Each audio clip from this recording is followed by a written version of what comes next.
Ang isinilang ng mahal na birhen ng iyong anak ay tinanggap ng buong lugod ang mga bata. Kinalong sila at pinagpala at ginawang kuwaran para tularan ng lahat.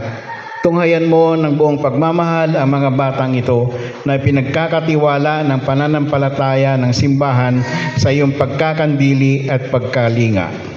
Basbasan mo sila at pagpalain upang lumaki sila bilang mabubuting Kristiyano at sa kapangyarihan ng banal na Espiritu maging tagapagtotoo ni Kristo sa buong mundo, nagpapalaganap ng mabuting balita at nagtatanggol sa pananampalataya. Hinihiling namin ito sa pamamagitan ni Hesukristo kasama ng Espiritu Santo magpasa walang hanggan. Amen.